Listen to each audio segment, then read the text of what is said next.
55th anniversary of the decease of President Ho Chi Minh.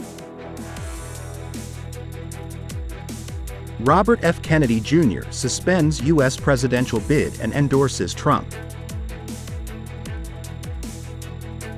Total effort, sprint, to complete the 500 kV Circuit 3 line. Welcome to today's news. My name is Nguyễn Thị Minh Khai and I will be your guide through today's latest update. On August 24th, which fall on July 21st lunar month, Nam Dan District solemnly held a ceremony to mark the 55th anniversary of President Ho Chi Minh's death at Kim Liên Relic Site, Kim Liên Commune. The 55th anniversary of President Ho Chi Minh's death took place solemnly in accordance with the traditional customs of the nation. 55 years ago, at 9:47 a.m. on September 2, 1969, President Ho Chi Minh passed away, leaving behind endless sorrow for the entire party, the entire people and friends around the world. President Ho Chi Minh not only left the Vietnamese people a great career, but also left our entire party, people and army an invaluable legacy, which is his brilliant ideology, morality and style, becoming the ideological foundation, the compass for the actions of our party and our people. The life and career of the late President Ho Chi Minh symbolize the quintessence of the nation, the indomitable will of the Vietnamese people throughout 4,000 years of history. Independent presidential candidate Robert F. Kennedy Jr. abandoned his campaign on Friday and endorsed Republican Donald Trump on Friday. There are still issues and approaches. Mr. Kennedy said he had met former President Trump many times and reached consensus on issues such as border security, freedom of speech, and ending conflicts. Kennedy said he would be removing his name from the ballot in 10 battleground states, but will remain on the ballot in other states, and some voters could still cast ballots for him. An environmental lawyer, anti-vaccine activist and son and nephew of two titans of Democratic politics who were assassinated during the turbulent 1960s, Kennedy entered the race in April 2023 as a challenger to President Joe Biden for the Democratic nomination. Kennedy's move to withdraw from the race and support Republican candidate Donald Trump angered many in his famous family. Ukraine's Navy confirmed on Friday that it has destroyed a ferry in the Russian port of Kavkaz that was used to deliver fuel and weapons to occupied Crimea.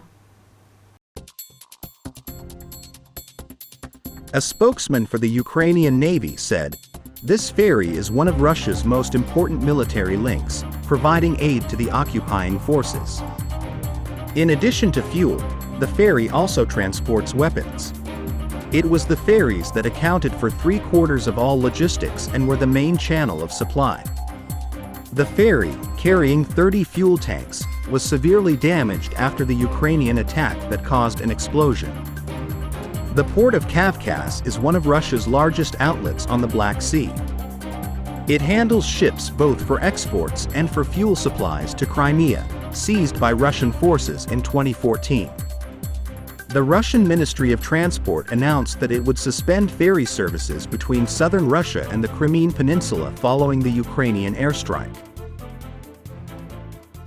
Coming up next are some updated news. Deputy Prime Minister Tran Hong Ha has signed a decision approving the Master Plan for Urban and Rural Areas in the period 2021 to 2030 with a vision to 2050. Accordingly, there will be 5 centrally governed cities including Hanoi Capital, Ho Chi Minh City, Haiphong, Can Tho, Da Nang. The government targets to speed up and improve the quality of urbanization, develop the urban and rural system in a more effective and comprehensive manner, build synchronous and modern infrastructures.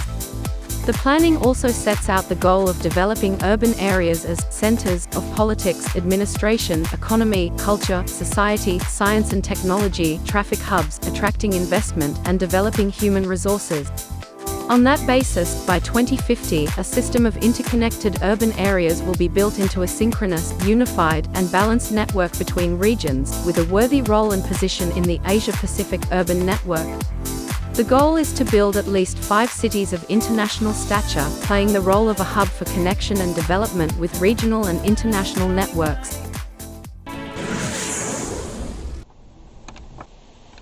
The Vietnam Fruit and Vegetable Association has just released its latest report, showing that in the first 8 months of the year, fruit and vegetable exports are estimated to reach nearly $4.6 billion United States dollars, up 29% over the same period last year. China continues to be the largest market, followed by the US and South Korea. Notably, Thailand, previously ranked 6th after Japan and Taiwan, has risen to 4th place with a 7-month turnover of 123 million United States dollars, equivalent to over 3,000 billion Vietnamese dongs, up 70% over the same period last year. Thailand is currently the country with the strongest increase in purchasing Vietnamese agricultural products in the first 7 months of the year. The Vietnam Road Administration has just proposed the Ministry of Transport to consider and submit to the Prime Minister for approval the adjustment the road network development planning for the 2021 to 2030 period with a vision to 2050. As per the proposal, the department suggested expanding the Phap Van Phu 2 section from 8 lanes to 10 to 12 lanes. Currently, this expressway has 6 lanes. The Ben Luc Trung Luong section will be expanded from 6 lanes to 10 to 12 lanes, of which the Ben Luc Ring Road 4 section will be increased to 12 lanes and the section of Ring Road 4 Trung Luong will be increased to 10 lanes. Currently, this expressway operates with 4 lanes. The 2 expressways Can Tho, Ca Mau and Noi Bai, Bac Ninh, Ha Long are proposed to be adjusted in scale from 4 to 6 lanes.